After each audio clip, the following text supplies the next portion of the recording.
Good afternoon, everybody. This is Michael Shaw with the Coalition to End Childhood Lead Poisoning and the Green and Healthy Homes Initiative. We're so glad that you could join us this afternoon for this conversation on the Safe and Healthy Home Investment Partnership from HUD. Sorry, I'm flipping through too quickly. For logistical issues, please email me directly at mshaw@ghhi.org, or feel free to call into our office and someone will be able to help you through the process of getting onto this, or correcting your audio seems to be one of the biggest challenges that we have. If you have any questions throughout the webinar, feel free to enter them in the sidebar, in the taskbar, and they will be answered throughout. Sometimes it'll be answered in conversation, or we'll pull back for opportunities to potentially unmute folks or specifically direct questions that may not fit in that moment but are appropriate for the conversation. At this moment, I'd like to introduce Ruth Ann Norton, the Executive Director of the Coalition to End Childhood Lead Poisoning and the Director of the Green and Healthy Homes Initiative. So Ruth Ann, welcome. Thank you, Michael, and we want to welcome everybody today to this important conversation about the Safe and Healthy Homes Investment Partnership.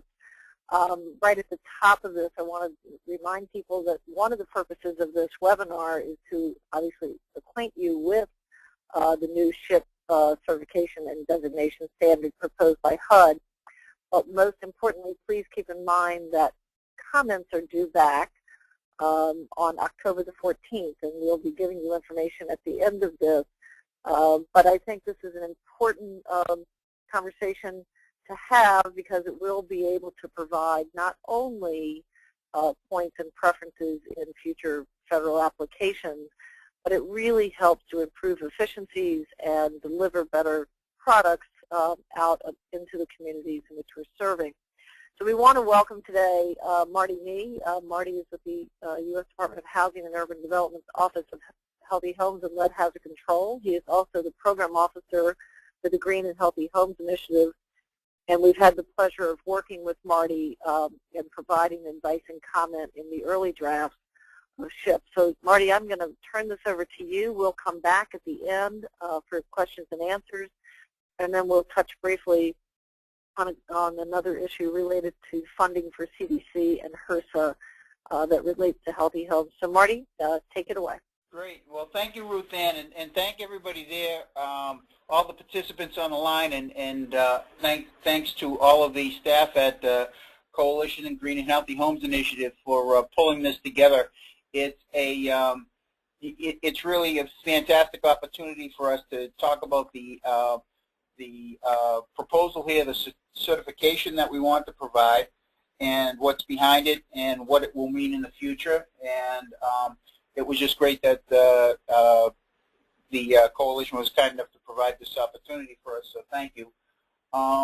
These slides, by the way, some of this will be very, very familiar to many of you on the line, but I think it's worthwhile going through it anyway, just to put SHHIP in the context of what it is that the Healthy Homes Office at HUD does. So, Michael, if you could go to the next slide, please. What is HUD's approach to healthy homes? Well, there's a number of different levels of things that of items that we do. We do lead hazard control grants, for example. We do asthma and allergen reduction grants through our Healthy Homes Production Program. We do enforcement of the lead-safe housing rules. We do research and development grants, and we promote best practices and provide support for local initiatives. The grant program I'm going to get into a little bit more detail in the next couple of slides, but again, this is just going to be a quick 2 minutes on the context of what we do and why SHHIP is important to us. Next slide, please. Lead hazard control. People who are in business with us on the lead side, and I'm sure that some of you out there are in business with us on the lead side, we do have lead hazard control grants. We have lead hazard reduction demonstration grants. That's been our bread and butter program for the better part of 16 years now. It's been incredibly successful in terms of targeting the most vulnerable in terms of lead poisoning, childhood lead poisoning, and you know, as great a success as the reduction in the number of lead-poisoned children through the country is, and there's been tremendous success just because of the things we've done to take lead from the environment. It's been a public health success story that didn't miss the poorest people in this country because of the work of many of you on the line out there, and the work of Congress and HUD in terms of providing resources for lead hazard control.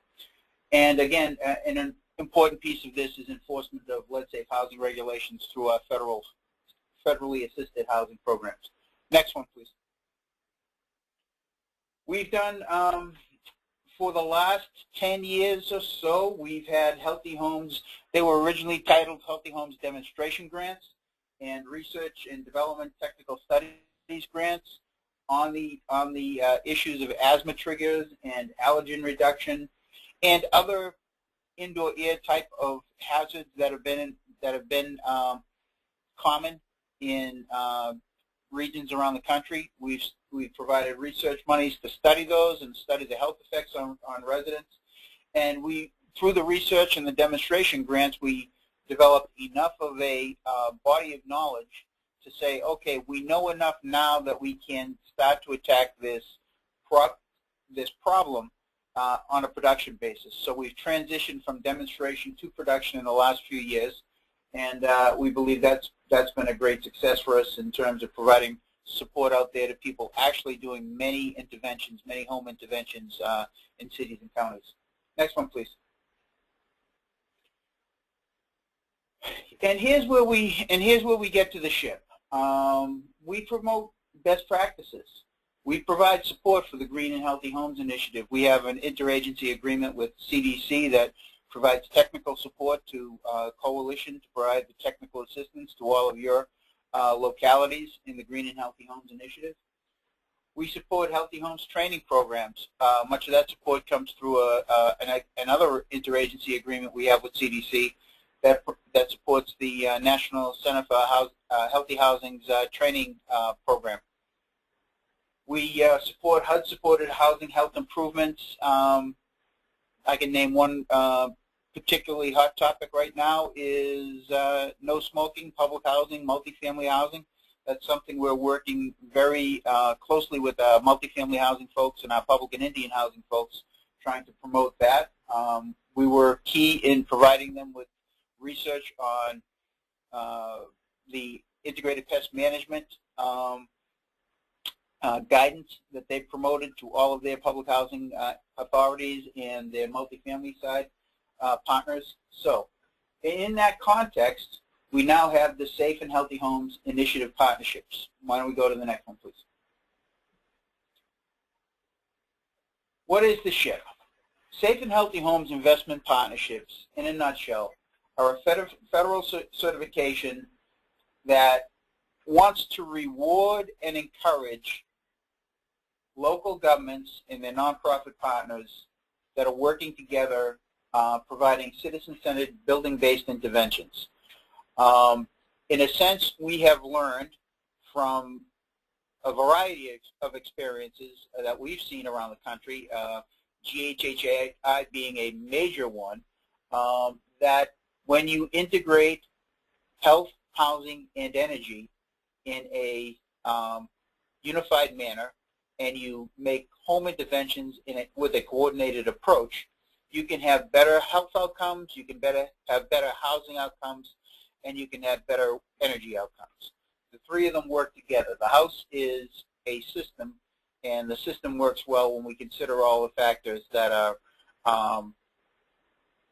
that relate to one another within the context of the home, and we provide for our citizens a better delivery model of services. Next slide, please. So, what are we doing here with the SHHIP principles? We're braiding multiple service disciplines together, and we're also braiding their funding streams. What does that mean? That means that when we have disparate programs like weatherization and lead hazard control and healthy homes production and home health care or any type of public health service that does home-based interventions, when we coordinate the activities of those three disciplines, we can come to better outcomes for our residents and provide more efficient use of dollars for the government. It is organized, or the SHHIP Principle is a program that's organized around the citizens being served their needs, and obviously the element that needs to be associated with a SHHIP affected unit, if you will, would be intervening to make changes in the physical structure. That would be interventions for weatherization, interventions for lead, interventions for asthma and allergen reduction, and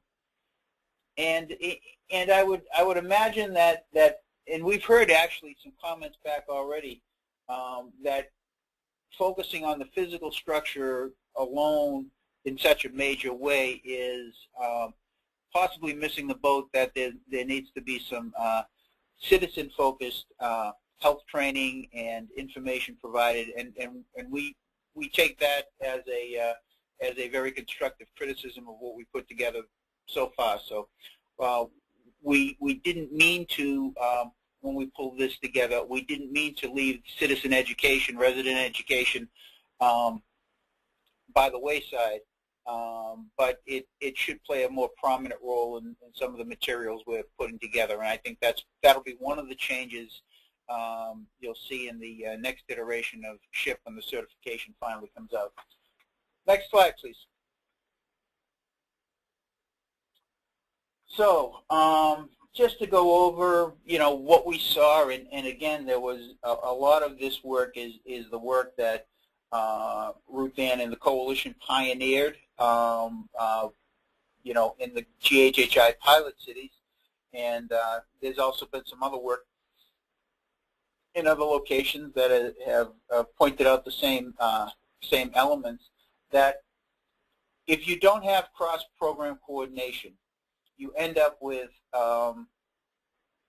on-the-ground outcomes like weatherization programs walking away from anywhere from 8% to 20% of the units that they possibly could intervene with, because the health and safety violations are too great for their programs to handle, or they believe that they're too great for their programs to handle. So those people who came to the government for help, and certainly do need help, because their situations are even worse than anticipated, frankly, they get put on the shelf and nobody treats them. Other cross-program limitations. I mean, when we go in and do lead, for example, and this is one of Ruth Ann's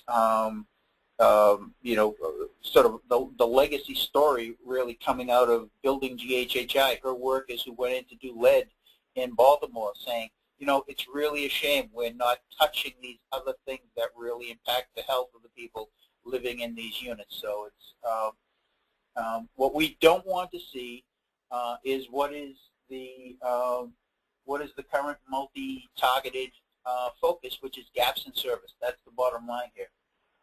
So the SHHIP model, what we're trying to do is create a single target and base it on the resident's need, the citizen's need in the home. Major cross-program coordination, formal cross-program. If a weatherization program goes in and sees a health condition that they cannot deal with, they cannot put that up on the shelf and say, sorry. They have to refer that into a system that then treats that home. And frankly, it's even more coordination than that, because we'd really like to get them, just as the GHHI is promoting, to the single assessment focus, so that we're identifying and quantifying all of the elements of the home that need improvement, doing a triage function, figuring out which ones that can be, that are absolutely necessary and need to be done right away, and then having all of the various programs coordinate their activities in a single touch of a property. So again, bottom line on that, we don't want any gaps in service, and that's what the SHHIP model is pushing and encouraging people to do. Next program, please. again, with just a little history on SHHIP, it's, whoop, oh, my screen went dead, sorry. Okay, back. SHHIP is based on best practices pioneered by the Healthy Homes Demonstration Grantee Program. Going back to the original intent of the Healthy Homes funding in 1999, Congress wrote that the, I'd like to pick out the language here right from the notice, is that Congress, when they appropriated money for the first time for Healthy Homes to HUD, said the Healthy Homes approach appears superior to addressing problems one by one. And in the report that was commissioned by Congress, it was determined the cost of implementing multiple housing-based interventions are far lower than if they are implemented one at a time. So there's not only better health outcomes to be achieved here, but there are efficiencies, economies that can be achieved if we coordinate the service interventions. So that was really the major impetus behind the Healthy Homes Demonstration Program. Taking that to a higher level, really, is the Green and Healthy Homes Initiative, which you're all familiar with, which you know, not only coordinates across the various disciplines we want to see coordinated, but also involves major program elements that we've been trying to attract in for years, like the foundation community. And GHHI's tremendous success in engaging foundations to look at this as a new way of service delivery, saying, you know, this is something that you really can get behind because it's not just the same old thing that you think government should be funding. This is a new and innovative way of using resources, public and private. So there were many things, and I think that's the chief one that GHHI has really innovated with us with. Connecticut, the Connecticut Efficiency Healthy Homes Initiative, where they have a utility actually leading the way, which is a different model, but working with excuse me, several Healthy Homes grantees, both lead and Healthy Homes Production or Healthy Homes Demonstration grantees, to do coordinated interventions there across housing, health, and energy. And lastly, the One Touch Healthy Homes Intervention Program. This is a pilot initiative that was originally up in New Hampshire. They're still running it. Even though the pilot is done, they're continuing to intervene in homes. And City of Omaha, Nebraska picked up the model, looked at it, and said, this is something that we're particularly interested in. And many of you may know Ellen Tone, who's the Chief Technical Resource Person for that initiative. So those are really some of the programs that we looked at and said, you know, almost, and I don't, it's not, well, I'll give you guys credit. It's in a sense, we were behind the ball a little bit. People were out in the field innovating with this stuff and promoting it. And we possibly should have been there a little bit earlier on the field. So we looked at what was going on and said, okay, how is it that the federal government officially can get behind these initiatives and get behind them in a real way so that we can provide real dollars and real support to them? And you know, certainly we did that with GHHI with the technical assistance contracts, and we're heavily involved with Connecticut and with the One Touch programs through a USDA grant. So you know, we are involved with some of these, but we weren't really, what should I say? We weren't really as proactive as we could have been. And SHHIP is our way of getting back, you know, with both feet into the game and being proactive in this regard. So let's go to the next, please. I think we've covered this. We're trying to bring the coordination practices to scale through a federal certification and no for points. What will the federal certification mean? If you apply to, well, let's go through some just quickly some of the logistics. Right now we're in our notice period. We have gone through a height clearance process where we've told every organization inside the building here about SHHIP. We've gotten their comments, and we went to a process with the Federal Register to go out to the public and say, okay, now that we've sent this around all of the big thinkers at HUD here, let's get this out to the field, and let's see if we can get some real life comments from people who actually might have to implement some of these things. And so that's the federal notice. That's what we're doing right now. We're trying to get as many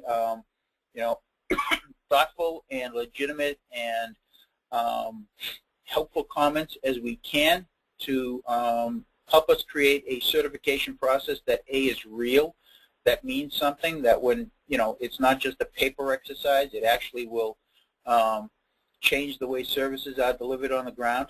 So please feel free to look at what we have on the paper, pull it apart, suggest other things, identify weaknesses if you see any, or if you see any strengths that you think are particularly noteworthy, note those too. So I appreciate everybody's ability to everybody's comments as you make them. So the federal certification is what we're looking to launch next spring. I would be, it's possible it could come out as early as late winter, sometime in early March, but I think a much more reasonable time frame for us to actually open up the process to have communities come in and be SHHIP certified would be spring of 2012. It would be, if we could get that done in April, I think we would be in a great position to have people certified by the time we get down to the 2013 NOFA. We were hoping, if everything possibly went right, we were hoping to get into the 2012 NOFA, but because of a variety of different things that were going on with the NOFA internally here, we couldn't make that time frame. So we are one NOFA late on providing the bonus points to people who are coordinating, but we will be getting those bonus points out there in 2013. And I know this isn't interactive, but but for those of you who have applied to our Healthy Homes Production NOFA, both successfully and yet to be successful, you know how important an additional 2 points in the scoring will be. People who achieve this certification will definitely have a major advantage over those folks who are not certified. So it will be an important certification for our program, certainly both on the lead side and especially with the Healthy Homes Production side. Next slide, please. Now, because the certification and the funding opportunities are separate, because the certification will exist independent of whether people are funded or not, it also allows other federal agencies and other HUD offices to provide those points. I can tell you that conversations are already underway inside the building here to make the SHHIP certification points a part of our sustainability NOFA points. That's early on in those discussions where this is just something that we are promoting and having a conversation with other people in the building on. But if that was the case, if SHHIP certified communities were able to take advantage of those sustainability points, then every NOFA that HUD offers would be, you would be advantaged in every NOFA that we put out on the streets. And that's just HUD. We've also been talking to DOE and EPA. EPA in terms of local environmental justice grants. We believe that EPA would have a great interest in promoting this type of interdisciplinary collaboration. And DOE, although most of their funding comes out of a stream that's formula-based rather than competitive, they do from time to time have competitive NOFAs, and I think given the current leadership at DOE with some of the things they've been working on in terms of promoting health and energy, that we could possibly see some additional points coming from them for their NOFAs. And that's just the beginning. Again, we will be promoting, we'll be taking our tin cup around to all the federal agencies and seeing who will chip in and be part of this. But that's one of the advantages to a certification is that, you know, it can be multifaceted and it can extend over a wide area. So next slide, please.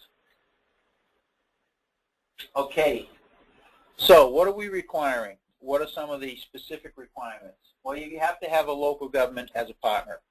You know, there's no way that just a nonprofit could coordinate at the level that needs to be done. Even though in some cases, and I'm aware that there are some communities where the CAP agency runs soup to nuts, the weatherization program, and the city government has turned over to a CDC or other nonprofit agency the entire administration of their CDBG and home programs. And you know, potentially there would be some unique circumstances like that. But we don't feel that SHHIP should run without having a permanent government partner associated with it. So that's one of the criteria we will have.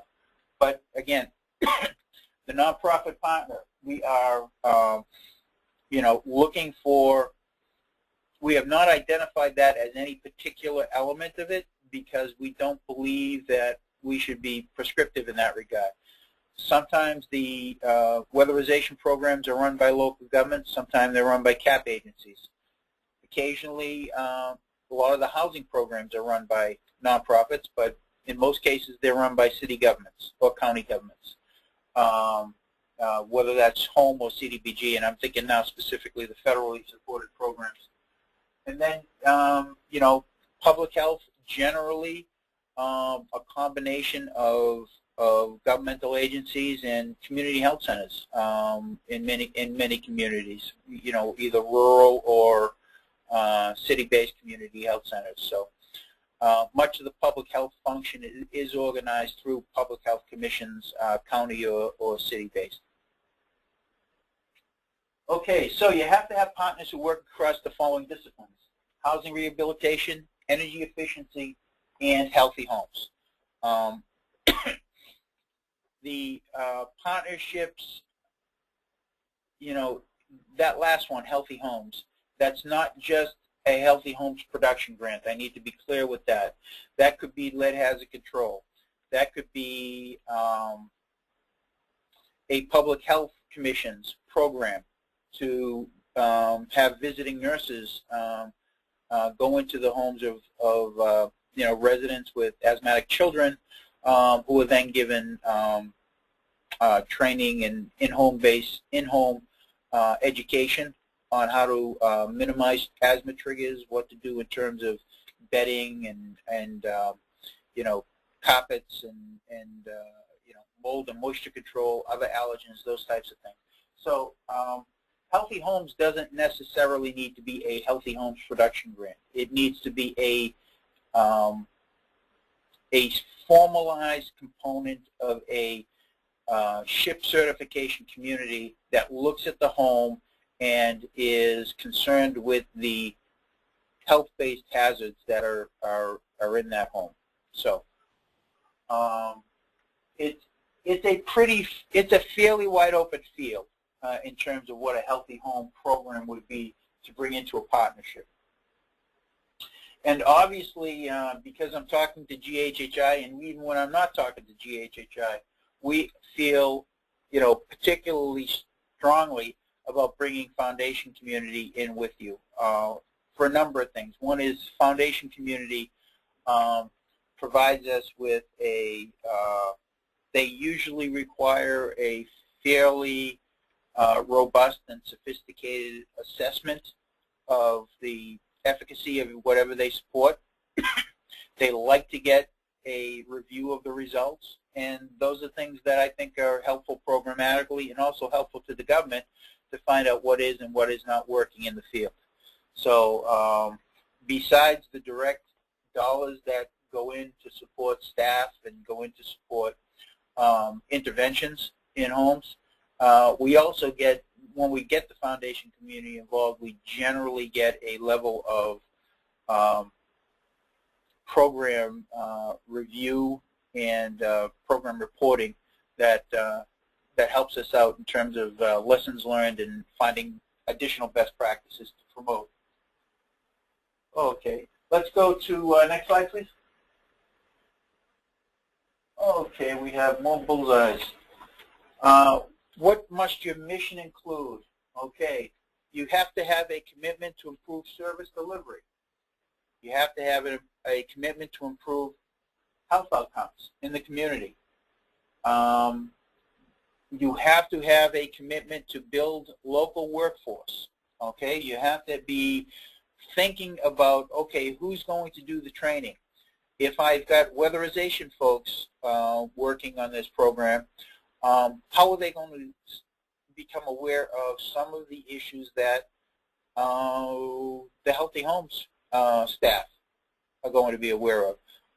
We want to promote, and I don't mean to say that everybody needs to be a universal soldier in a sense to be part of this, but they do need to have a level of awareness and some professional ability to identify issues beyond their immediate program discipline. And by that I mean weatherization folks need to know about mold and moisture control. They need to know, well, they obviously already work with combustion gases and, you know, worst case depressurization for homes. But, you know, expanding that out to say, okay, are there any health and safety hazards other than that in the properties? And when it comes to the other side, when it comes to lead hazard control folks, what is it that they can do to look at the energy efficiency of a particular property and make recommendations on what elements need to be referred to the weatherization side so that homes can be made more energy efficient at the same time they made either lead safe or undergo allergen reductions. Okay, and then lastly, this is the catch-all: improving housing in a way that is sustainable, healthy, and safe. Basically, taking up our area of expertise up to the next level. High-performance housing, in a sense, is what we're shooting for, and we're shooting for high-performance housing, you know, in some of the poorest communities with some of the least able people. So that's what we're shooting for. Next one, please. Methodologies, okay? And much of this is going to sound familiar to you because it was piloted with GHHI. But single citizen point of contact. Does that mean the weatherization program has to be the lead program too?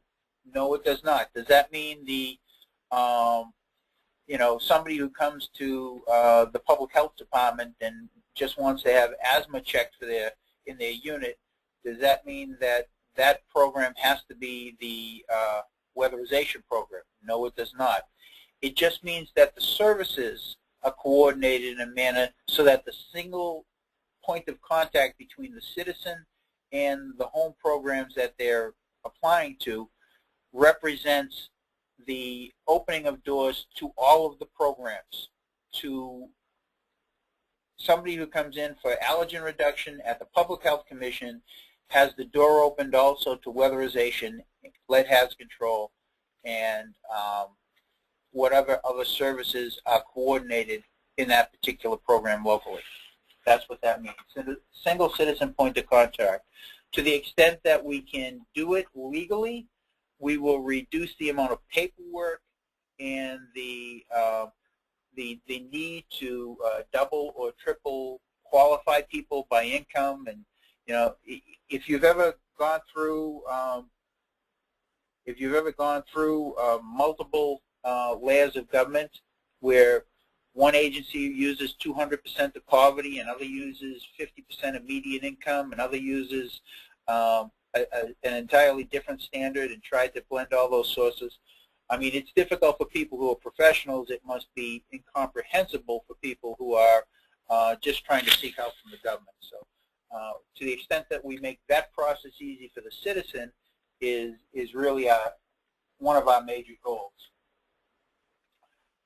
Healthy Homes Rating Tool. Now, there are a lot of tools in the world out there. We found one in Britain that actually fits our needs well. It is a tool that allows us to, in essence, triage the importance of particular conditions in a home, and then determine which ones absolutely need to be corrected and which ones can be identified for the homeowner or the tenant for later interventions. We know, you know, we won't be able to make palaces out of everyone's homestead, but we will treat those things that absolutely need to be treated, and that's one of the things that the Healthy Homes Rating Tool will allow us to do. Obviously, cross-training of our workforce would be a big element of this, and that must be a component of the SHHIP. We would like to have data reported in a standardized manner. The data reporting side of this is something that we've had some questions on because we do, from various different programs, we put a lot of emphasis on data coming to us. I mean, for those of you who are ARA grantees, you know what a pain in the neck we've been about data reporting. For those of you who are general Healthy Homes or lead hazard control grantees, you know you've got the CUPR system, and that's different from your system that you might use with GHHI. Will this be another whole separate data reporting system that somebody in your agency is going to have to do?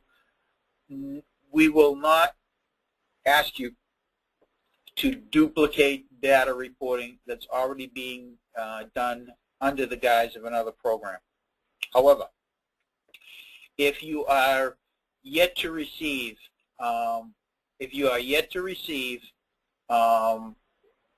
funds from, say, HUD's lead hazard control or Healthy Homes production programs, and you aren't reporting into the CUPR's activities, we would ask that the SHHIP certified communities report to us the activities that they undertake absent our resources, and in a way that we will make as painless as possible. Now, there'll probably be some communities that say, well, we're already reporting our weatherization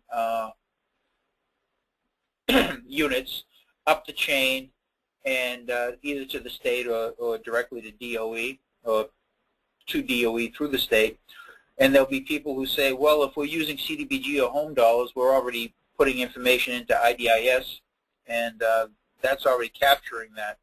But we have a sense that there are elements and outcomes that should be captured that those systems miss. And in particular, if there's any information that we can provide on why a particular home had a particular intervention because there was a need, a health-based need for a child. The reason it got into the Healthy Homes production program, for example, was the presence of an asthmatic child, or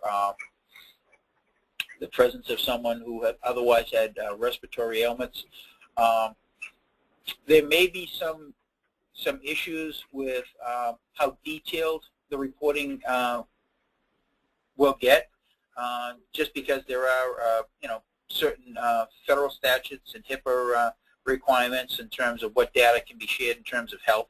So we'll be careful not to cross any lines with that. But there will be elements of data that we'd like to get through SHHIP certified communities that otherwise will not be picked up in reporting.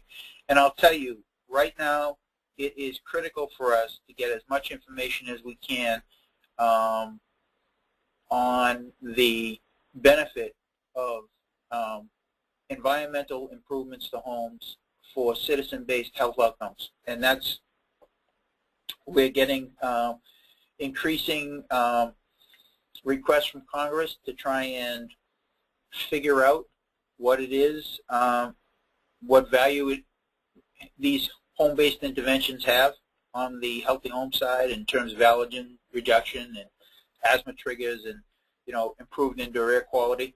So the more information we have and the better we can quantify our story, the better off we'll be in terms of convincing people when money is scarce that these are actually very good investments to make and do pay dividends down the road for us.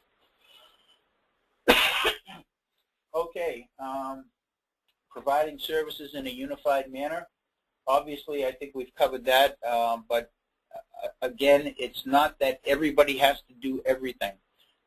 We do not anticipate that the person who is going to go out to the home to check for lead hazards, do a lead paint inspection and risk assessment, is going to go back out to the truck, put the XRF machine down, and then pull out his HERS raters kit and see, you know, see where the weatherization needs are for that home.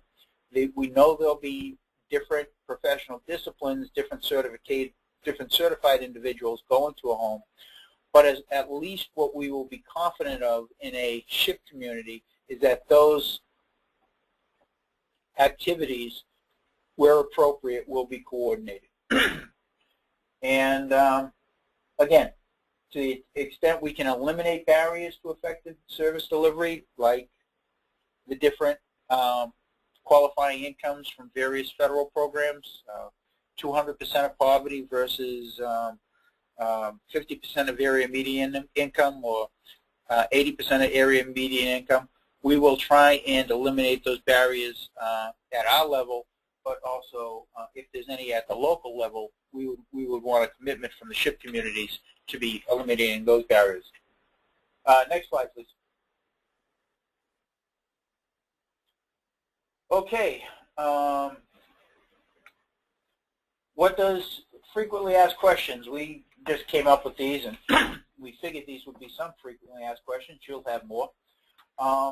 What does SHHIP certification get a community? Well, what it gets you is the, well, first off, we think it is a organizing these interventions at the local level, just whether or not we had a certification or not associated with it, is a better service delivery model. And what it gets you is better service delivery for the residents of your locality. What it gets you in terms of funding is a leg up in our NOFA process. And to the extent that we can convince others to give you a leg up to, there'll be a broader reach to that, so that there'll be additional opportunities around the board. Again, it may not end up being the same type of breadth and reach that the enterprise community empowerment zones had, because those were congressionally mandated and everybody was required to give extra points to those. But there are some things we can do, you know, creatively at the federal level to try and broaden the impact of a SHHIP certification.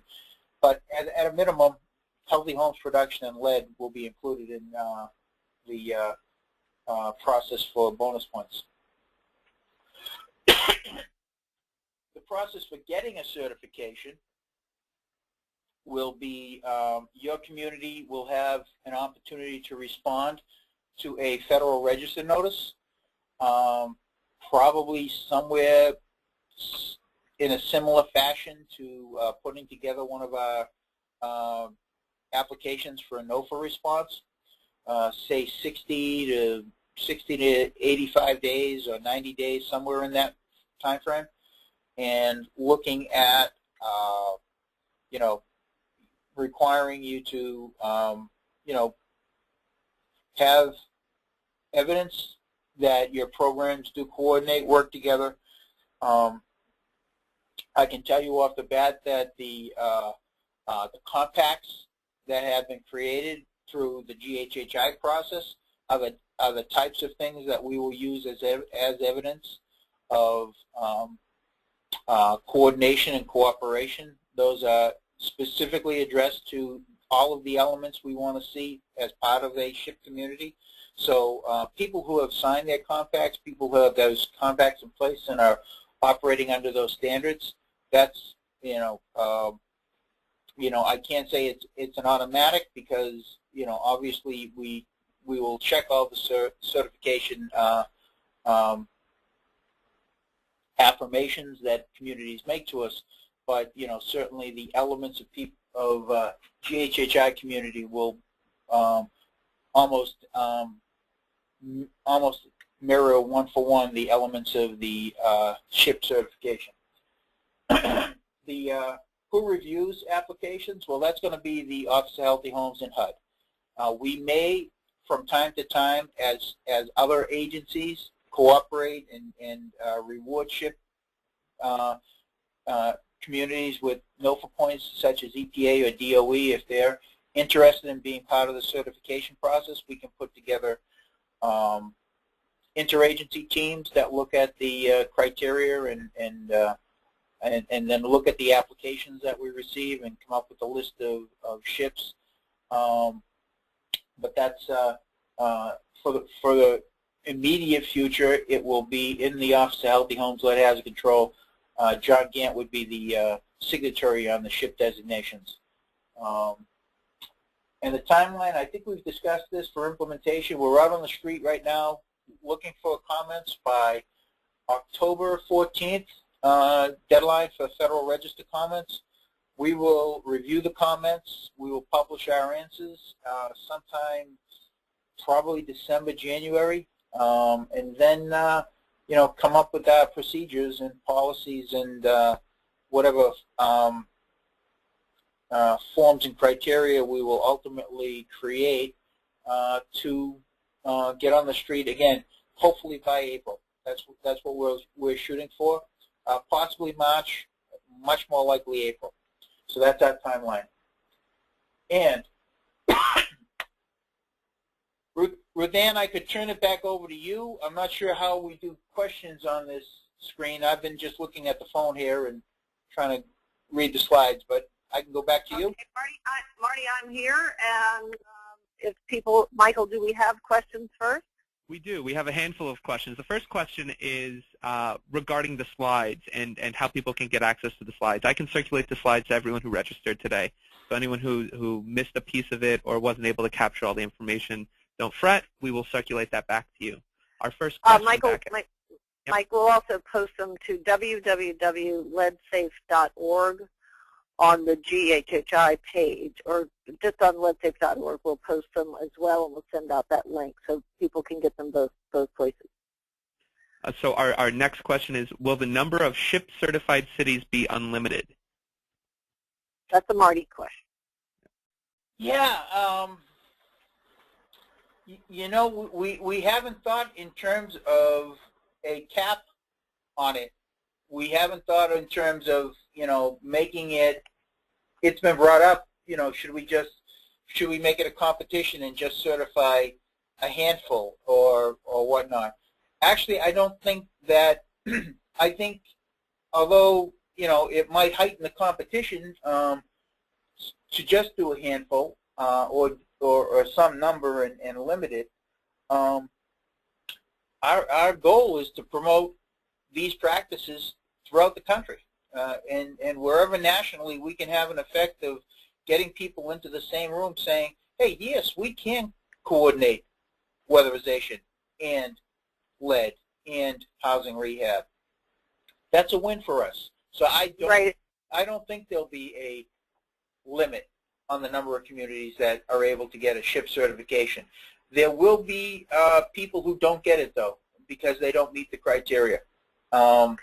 And that'll be, I can tell you that for certain, that it won't be it won't be a soft certification. This will be something that we will look very closely at the communities that have applied and you know, do as much reality checking as we can in terms of what levels of actual on-the-ground coordination is taking place. Marty, I just think that's a great idea, though, in the non-limitation, because really what we're looking for across the country is a real systems and platform change.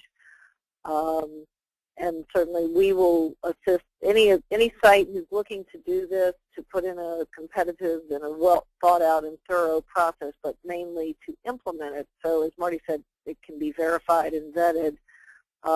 Please let us know, and we'll get you as much technical assistance as possible to make sure that you are all GHHI and non-GHHI folks who are on the call prepared and ready to implement this.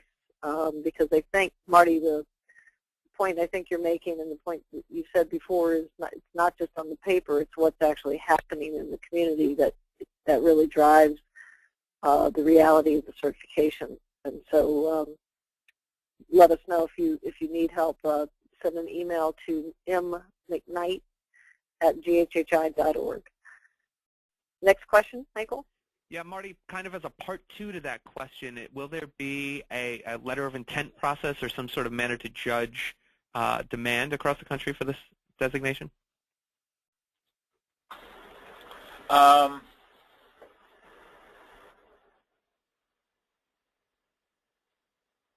I had take applications. To be candid, I had not thought about a letter of intent to sort of take the temperature of the nation in terms of who might apply or who might not. If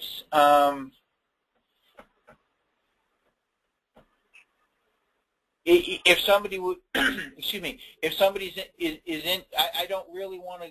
That's a process question that might hold up things from being put in place. But on the other hand, if it was a quick letter of intent, Federal Register notice that I could do, you know, something on a, you know, with a 21 or 30-day turnaround, would then the letter of intent be necessary? I mean, these are details I'm thinking with letters of intent.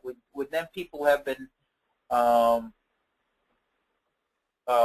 required to submit a letter of intent prior than actually doing the certification? I'm not quite sure I've thought through everything with the letter of intent. This is the first time I'm hearing it. But I would appreciate if somebody would make that comment, and we would have to respond to it when we respond to all of the comments coming into the Federal Register. Great. The next question is, would the GHHI compacts meet SHHIP requirements? I know you addressed this a little bit, but can you revisit it? Yeah. The elements of a GHHI compact, and there are, you know, the compacts differ from location to location. They're all negotiated locally.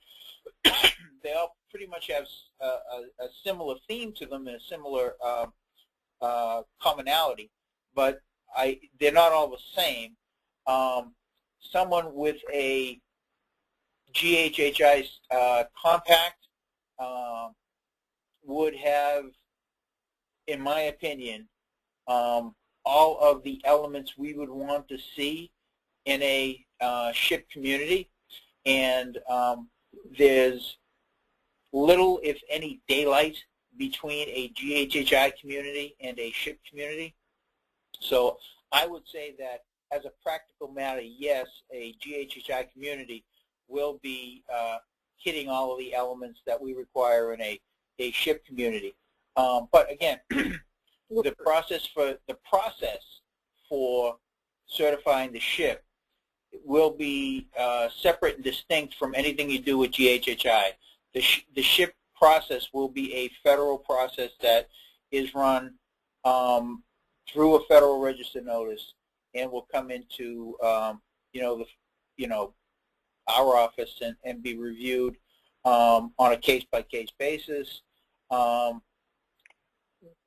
I can't, if you are a GHHI community and you are operating in a manner set forth under the compact, I cannot see why you would not be able to achieve the SHHIP certification.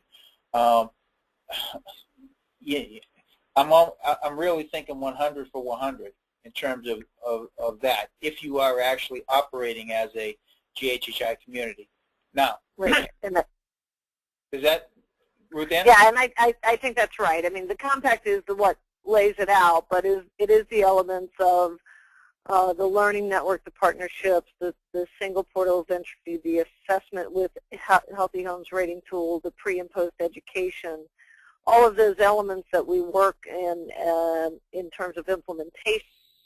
I think they go hand in hand, and I just wanted, because again, it's getting something on paper, but actually being able to demonstrate that it's being done, and that also includes like the efforts to outcomes GHHI database that where Marty said earlier in his slides, the collection of data is not just something of a federal report, but why is the house being done in a integrated or co-delivery manner? What's the element of the trigger that is important? And I think all of those things become critically important. And just to kind of take one step with that, Marty made a very, very good case in point here about communities that work in this manner and highlighting the need for health-based housing and dealing with environmental health hazards is becoming a critical conversation in Congress and in the funding discussions, and so I think all of that flows together in how it works with at least how I read the proposed SHHIP certification. But again, people should look at this and certainly include comments in their Federal Register comments. The next question is, and just one note on that, it is we are looking for as many comments as we can possibly get from as many organizations. If we have a demonstration of very robust interest in this, and by that I mean I would love to see close to 100 comments back to us on this. That would be great from 100 different organizations. That's really, that will show that there is some interest in this, and interest at the level people have actually read the notice and are interested in giving us ways to either improve it or telling us that the idea is whatever you want to say about the idea, but that we're interested in as many comments as we can possibly get from as many different organizations. Marty, we have about a minute left on the call, but we have, I would say, approximately 20 questions in the queue, including one that regards a funding status change that I know that we have a slide on later that we'd like to revisit. Would you be able to stick around for a few more minutes with us? I sure can. Great. So the next question. And Michael, we don't lose our time, right? We're all good. No, we'll keep on rolling through. The next question is more about the reference to local government playing a major role in this. Does this apply both to city government, county government, and state government? What's the jurisdictional boundaries on this?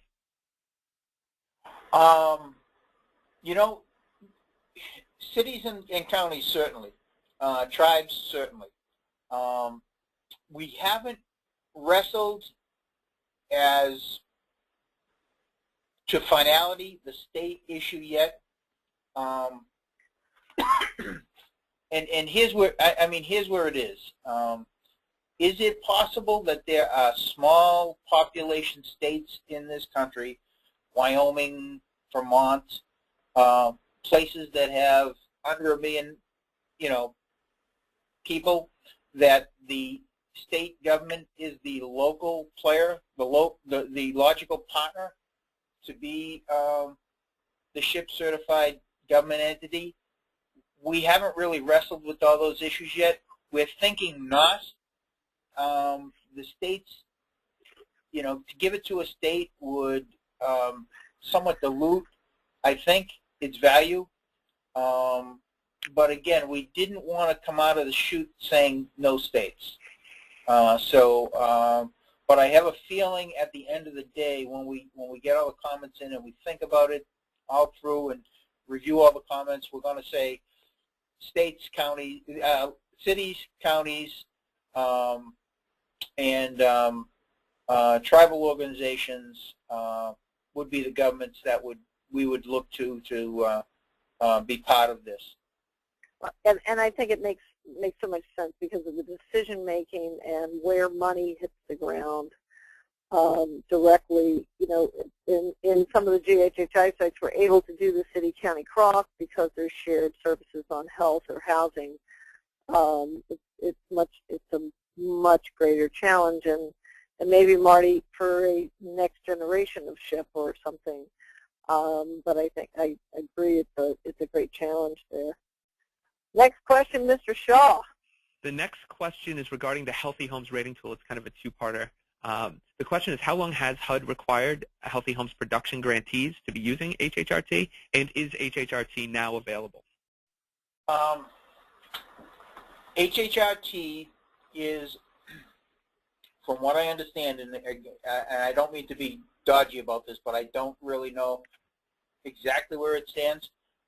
Where I understood the last conversation is that it was still being tweaked to provide the type of tool that we wanted to have, and folks were being, who were waiting for the tool, were being allowed to use, not to hold up production, but to use whatever they were intending to use when they came in and heard about HHRT, to use that tool to begin their programs and then to incorporate HHRT as it rolled out. It's been required since the production grant process began. It was not required under the demo grants. It has been required for the production grants, and it was really created because we had heard back that there was, because the identification of asthma and allergen triggers were different in nature than the highly regulated lead world. I mean, you know when something's lead paint, it either meets the lead paint standard or it doesn't. You know when something's a lead paint hazard because there's either a sufficient amount of lead dust associated with the hazard or there is not. I mean, there is a very quantified science built around what we do with lead in terms of our production program. It's not the same level of science that we have with Healthy Homes production. And so a way of triaging the units was needed. And the Healthy Homes rating tool seemed to be the logical choice for that. Again, because it is the Healthy Homes production tool now, we have included it with the SHHIP certification. If there is, you know, again, this is up for comment, and we ask the question, is the Healthy Homes rating tool the tool that should be used? So if that's something that you think is going to be a barrier, then identify that for us. But for right now, we feel that the Healthy Homes rating tool is a good way and is a way we can triage units in a comprehensive and consistent manner across the board.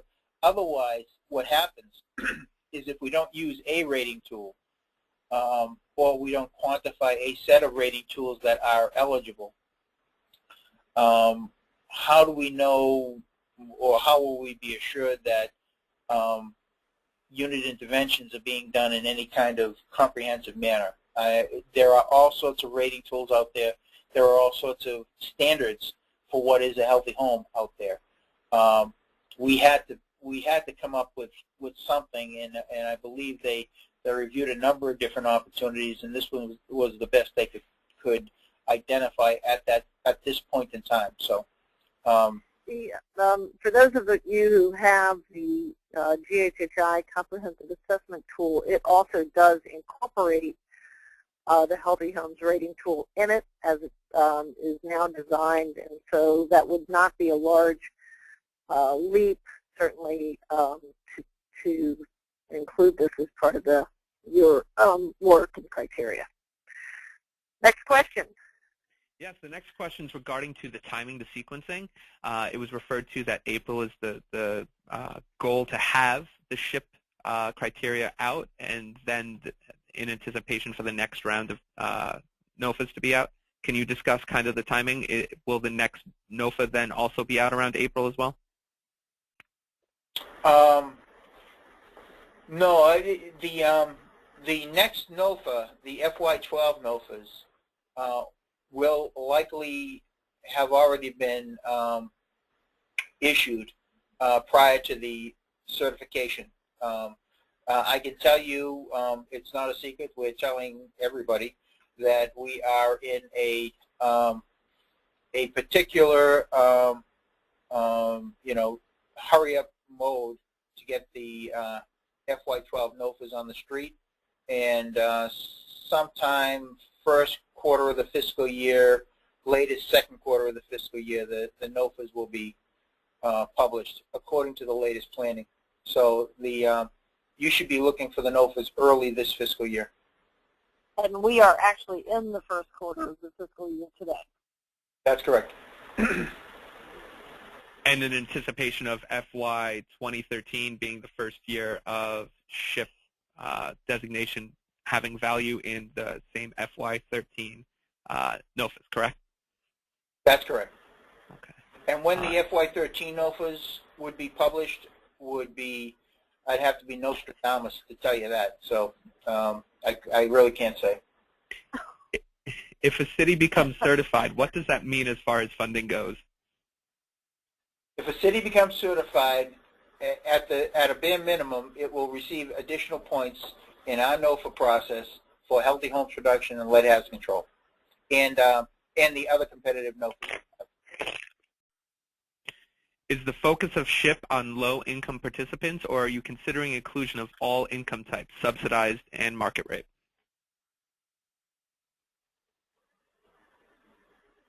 Interesting question. Because the SHIP deals with the manner in which the federal funds for housing, health, and energy are coordinated, there are not many opportunities, as far as I understand, to impact the market rate world. Now, we would not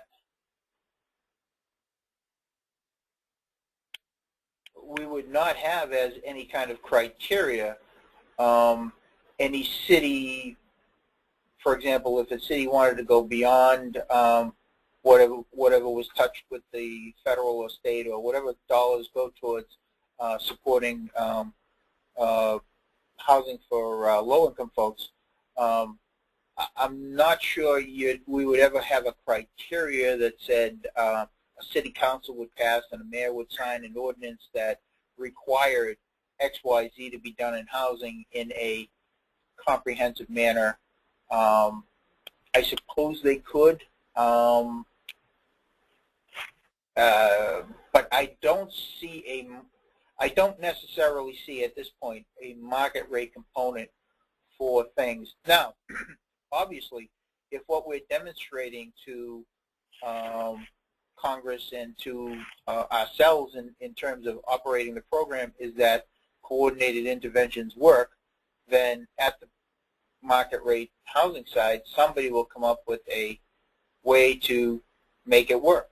There will be an opportunity there to have the better mousetrap, if you will, for the market rate folks. And but that would be separate and aside from anything I think we would do with SHIP. Thank you. Will SHIP designees have to commit to treating a specified number of units prior to receiving certification? I would say there'll be no floor for that, and I'll tell you why. Because creating a floor for the city of New York and creating a floor for a county in Iowa, two very different things. There's just going to be scales of activity that are going to be different. I don't, at this point, look at any kind of a floor for unit interventions being created. how often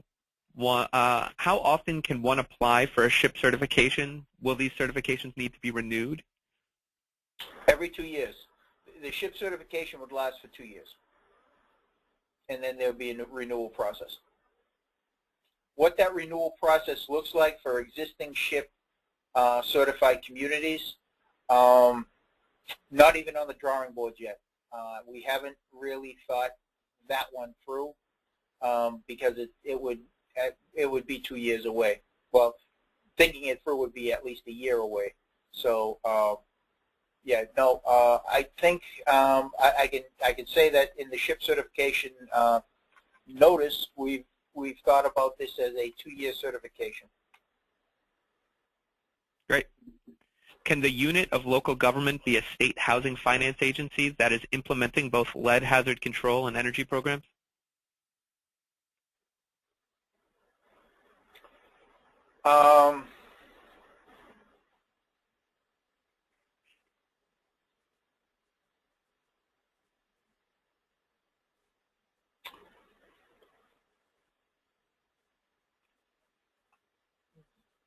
I can't answer that right now because that decision's not been made.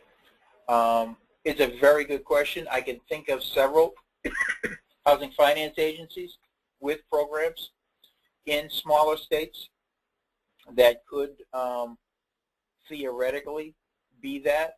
Now, if we give the SHHIP certification to the state housing finance agency, does that mean all governments within the state are entitled to this certification? Does it mean only those ones that participate in some form of partnership with the state housing finance agency?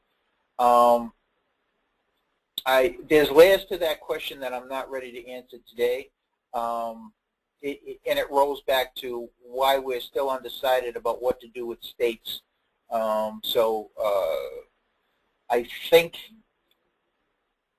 I think a state housing finance agency could well be a contributing and participating partner with another local area of government, county or city, and in that eventuality, since the SHHIP designation flows to all the partners, in practical effect, the housing finance agency would be benefited by playing a role with that local community, but it would, in that case, need to be a smaller jurisdiction that would be identified as the lead local government. But again, if you were a SHHIP and you are the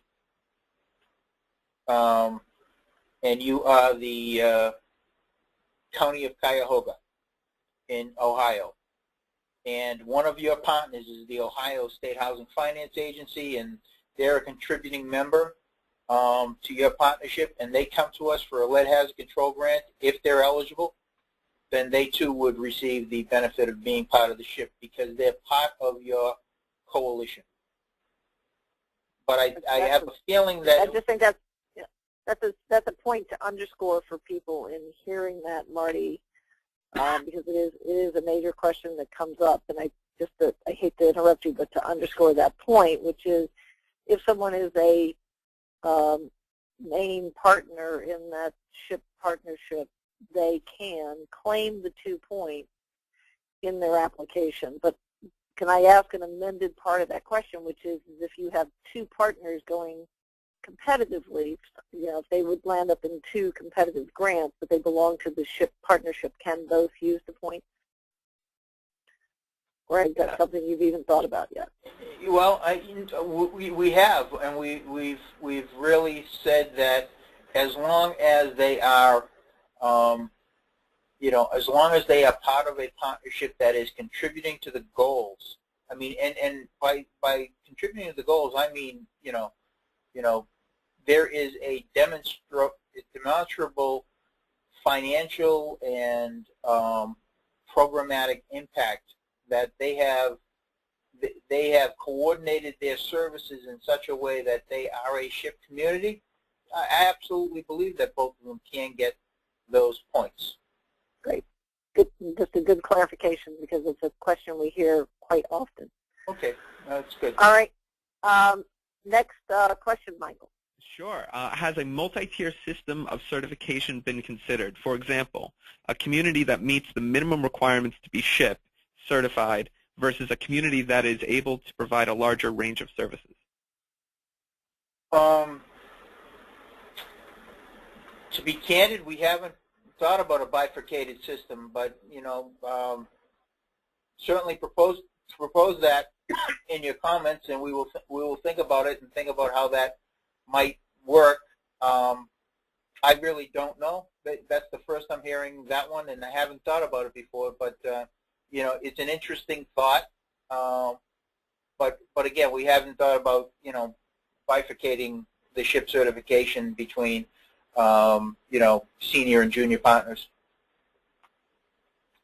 Great. We have 2 more questions, and well, 3. And Michael, before you start the questions, my apologies, but I just got an email. Somebody wanted to know if these questions would be able to be posted with answers. Do we have a way to have downloaded the questions so that we can post the answers? What we have is a recording of this entire event, which we will certainly find a place or a way to host it so that folks can come back and access it. Okay, terrific. Thank you. So our next question is, it is one of our attendees' understandings correct that SHHIP communities must report data to HUD on all pieces of their home energy and health programs, regardless of whether they are receiving HUD funding to do assessments or interventions?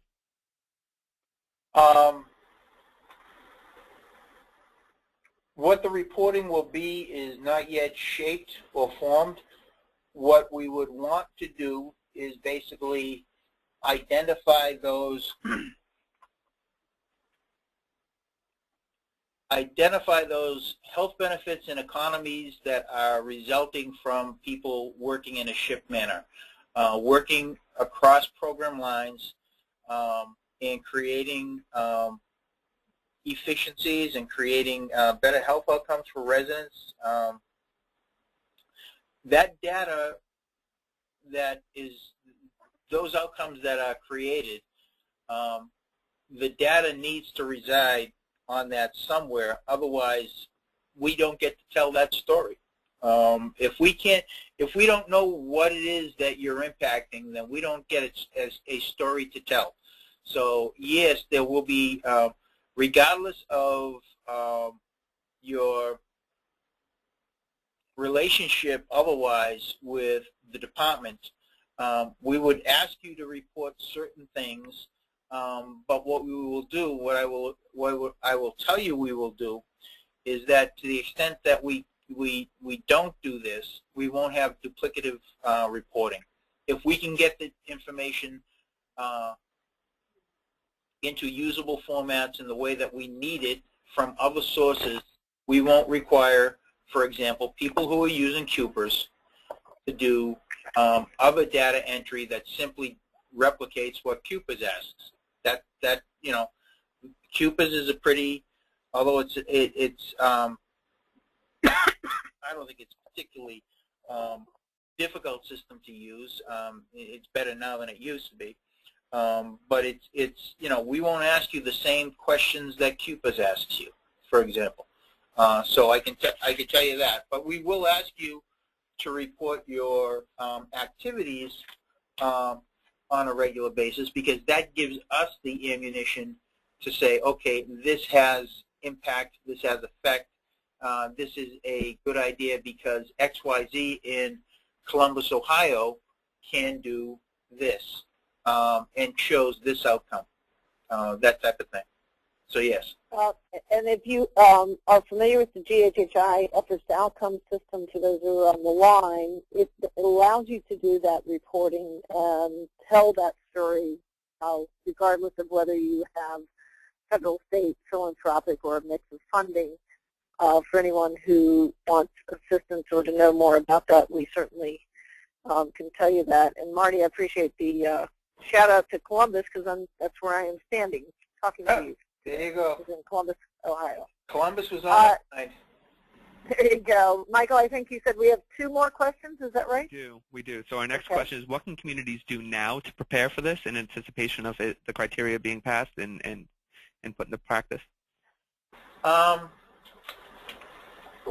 If I was a community, I'm out there looking at this now. I'm a CDBG program. I'm a city CDBG program. And the CAP agencies run weatherization. I'm talking to the CAP agencies. If there's a public health department that runs a home intervention program for asthma and allergen reduction, I'm talking to them. I'm beginning to think about what appropriate partnerships are going to need to be made in order to be a SHHIP certified community. And then I'm going to start thinking about ways that we can partner and coordinate interventions. And for, I mean, you know, we always assume that everybody at the local levels, you know, knows one another and talks to one another and coordinates everything together. But I've been in local government for a long time. You know, prior to coming to HUD, I was a CDC director, and prior to that, I worked for the city of Boston. There's a lot of cross-agency groundwork that can be done prior to getting something put in front of you in just 60 days to respond to it.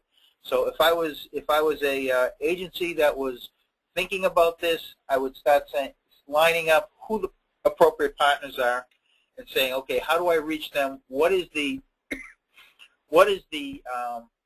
benefit to this program that I'm talking to for them to talk to me?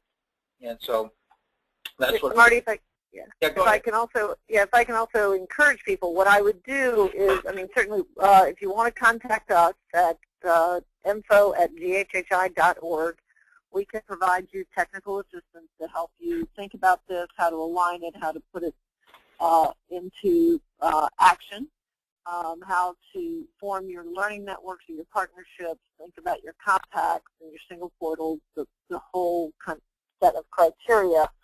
And we would also encourage you to think about asking your local philanthropic community foundation, regional foundation, family foundation to serve as a host for that partnership or to engage them as well. Although it's not currently a part of the SHHIP criteria, may not become a part or may not, depending on comments and how they're taken by HUD. It strongly is encouraged, and having that partner to host that is a really good opportunity in addition to your various health and housing programs. But if you need assistance about how to formulate this or need some technical assistance or support, it's info@ghhi.org. Michael, last question, I think. So the next question leads us into our next slide as well. There's been a lot of buzz about the CDC's Healthy Homes and Lead Poisoning Prevention Program has been zeroed out by Senate Appropriations Committee in the proposed FY12 spending bill for HHS. Can one of our speakers, Ruth Ann or Marty, speak about how this may impact the certification?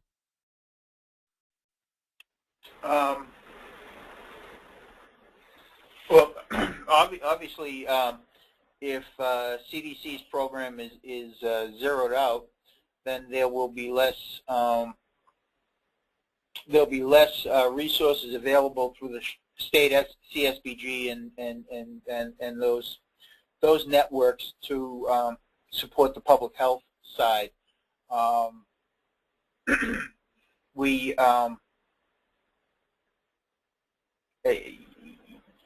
You know, it's not my program, and it's not I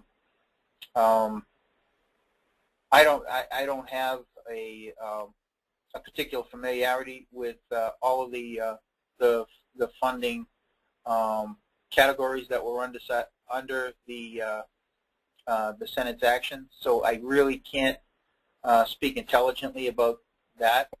I can't say that, you know, from my office's perspective, when we don't have a robust public health capacity to work with in cities and counties, then our work is harder.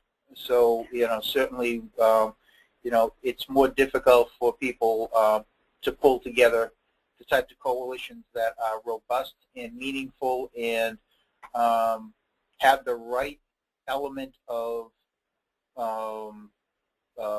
public health and resident education incorporated with them if there's lack of support for in-home visits by the public health nurses and whatever public health structure that's supported by the funding that was reduced or cut out. But again, I don't have any specific knowledge about what line items and what other things may be happening behind the scenes with that particular funding. Ruth Ann, if you have more information. Yeah, I do. Michael, why don't you pull up the next slide if you can? Actually, before we do this, this is a slide which we will share with folks to talk about if you're a GHHI aligned site and SHIP, how well it works side by side. But let's go to the CDC slide if we can, Michael, if you have that there. So this is a story on CDC as it stood at least last Friday. We had a meeting with Senator Mikulski's office, who was on the committee that looked at this. And what has occurred is that the Labor, Health, Education Committee in the Senate has recommended eliminating funding for the CDC Healthy Homes and Lead Poisoning Prevention Program, which is at about $31 million a year, $33 million a year. They are recommending the transition of a consolidated program over to HRSA under HHS as part of the Maternal, Infant, and Childhood Home Visiting Program and funding it at nearly 3 times the rate, $100 million. So actually putting more resources on the ground and into the program. The language out of the Senate report and out of the bill does say that it will maintain the critical programs of CDC, which includes the blood-lead surveillance, but that blood-lead surveillance would be then incorporated in tracking with other critical and aligned elements that relate to healthy homes and healthy children. It would continue to fund programs at the public health level, but incorporate the work through home visiting. There clearly are questions and concerns anytime there is this proposed dramatic change. Senator Harkin's office has said to us that one of the reasons, and this was echoed to us also by Mikulski, is one of the reasons it was moved by the Senate was in fact to protect it because they were concerned that the Healthy Homes and Lead Poisoning Prevention Program at CDC may not survive the budget wars this round or next, and they wanted to put it somewhere in a more protective manner and to do more mainstreaming of healthy homes work and to be able to really achieve that benchmark of mainstreaming. There's some concerns about what it will mean for public health enforcement and obviously the critical infrastructure and brain trust that exists at CDC and making sure that we continue to tap that. I think it is being reviewed heavily because there are clearly some major opportunities when the funding goes to this high of a level.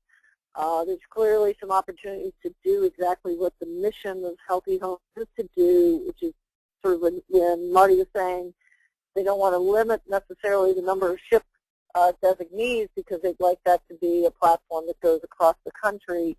It's a little bit of the same thought to say, let's move this into the mainstream and incorporate it, but we will be watching and reporting on over the next week or so the elements of concern as well as the elements of opportunity. So please stay tuned. We'll be issuing a number of statements and updates on that, as are a number of groups like the American Public Health Association, the Center, and others. So I think that there's a potential for greater resources. There is a potential to get active participation from HRSA into the Federal Healthy Homes Work Group, and this is a very, very large and important agency. There are critical opportunities to increase the participation and output in your local home visiting programs. But again, we'll be looking at how that gets incorporated and trying to define what may be the elements of real concern versus those that are just perceived because it's a change. And so we'll be trying to clarify those more as the Senate bill proceeds. Michael, do we have any other questions? We don't have any questions at this time. I want to thank Marty Nee. Marty, you've done a spectacular job. It sounds like we should get you some allergen control or some cold medication there. Maybe you were just up. I've been up late. The last 2 days. What can I tell you? Yeah, I think you were just up late watching the Ravens. Yeah, that's it. Score 21 points last night. But anyhow, I want to thank you so very much, Michael. I want to thank you for monitoring our questions. If you do have questions about how to get started on a SHIP process or a Green and Healthy Homes Initiative type of process, please contact us. My email address is up, ranorton@ghhi.org, or Michael McKnight, who worked most closely on our participation in helping to develop ideas and advice on the SHIP designation, and his email is mmcnight@ghhi.org. Our phone number is 410-534-6447. We appreciate everyone who extended their time by another 30 minutes, and we kept a large share of the audience, which tells me that there is an awful lot of interest in what we're doing in this regard. And so please contact us if you do need any assistance here, whether it's putting together a data system with your learning networks, or how to create the single portal of entry, incorporate comprehensive assessments that utilize the Healthy Homes rating tool, or developing pre- and post-intervention education and citizen-focused education. So the comments were great. We will also be updating when we release statements or information, or even our comments on SHIP on our Twitter account. So please follow us at Healthy Housing on Twitter, or our Facebook account at Green and Healthy Homes Initiative. We thank you very much, and we're signing off for the day. Thank you.